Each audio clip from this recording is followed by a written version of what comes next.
Black Beauty by Anna Sewell. Chapter 3. Joe Green's Lesson. When we returned to Birtwick Park, we heard that John was to have a new helper. His name was Joe Green, and he was 14 years old. "Are you sure you don't need someone who is older than this?" asked Squire Gordon.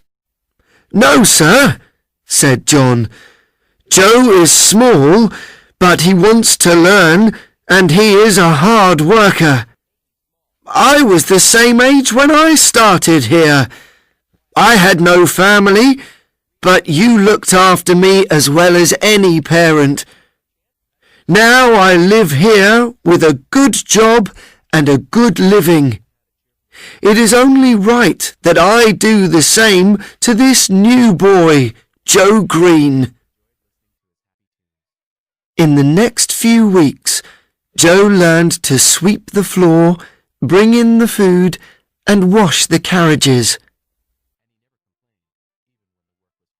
He was too small to brush Ginger or me, so he practiced on Merrylegs. He was a happy boy who was always singing. However, it was not always a happy time. One day, something happened that stopped Joe singing for some time. John woke me up one morning when it was still dark. Almost before I could open my eyes, he was riding me past the house.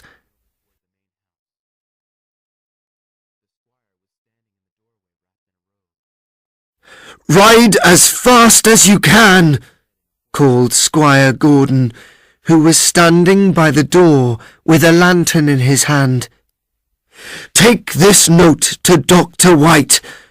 My wife is very ill. When you find the doctor, Black Beauty can rest at the inn." "Yes, sir," cried John, and he rode me as quickly as he could through the village and out along the river. We went through another village, through a dark wood, up and down hills, until at last we came to the town. Everything was quiet and everyone was sleeping. Finally, we arrived at Dr. White's house.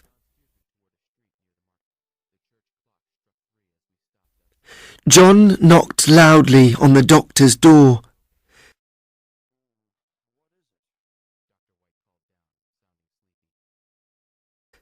"Mrs. Gordon is very ill. You must come now," said John, passing the doctor the note. "I will come at once, but I have a problem. My son has taken my horse, and I do not have another. Can I ride yours? He's very hot because he has run all the way here, but I think it's the only way to save Mrs. Gordon. I'll stay here and you can ride Black Beauty." It is hard for me to describe the journey back.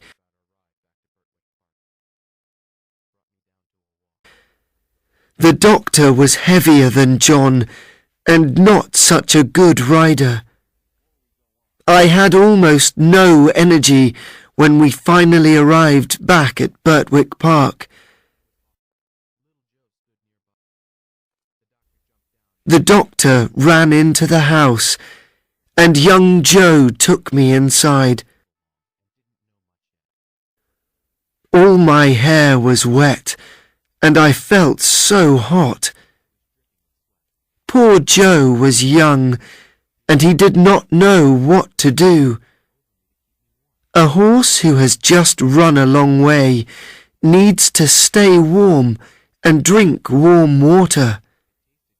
It is a dangerous time for the horse, so someone should stay and watch him too.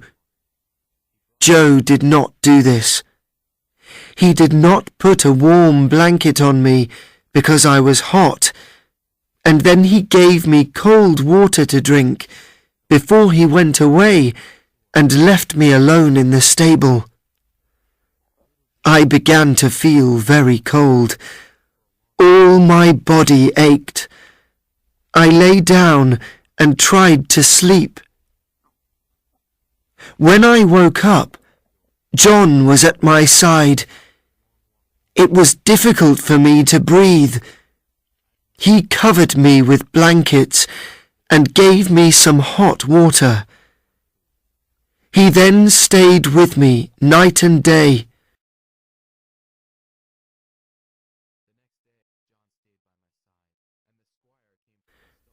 Squire Gordon also came to see me. "Poor Black Beauty, you saved my wife's life, and now you are as ill as she was." Although I was ill, I was happy to hear that she was well again. Young Joe Green was very unhappy. He knew that I was ill because he did the wrong things that night. Luckily, I became well again in a few days, but I knew that John was angry with Joe. A few weeks later, Joe took me out to take a message to a neighbour.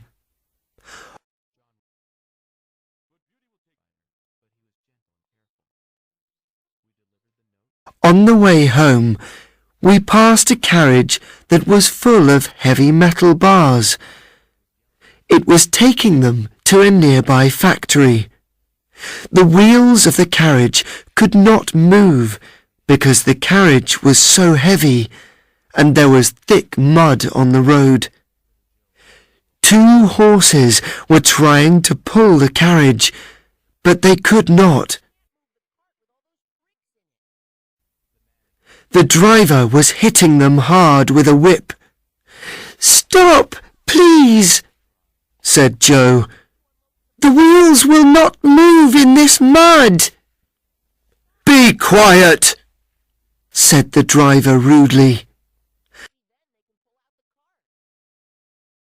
"I can help you take some of the metal from the carriage, then it will move," said Joe.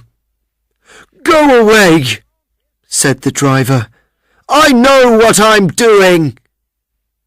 He continued to hit the horses.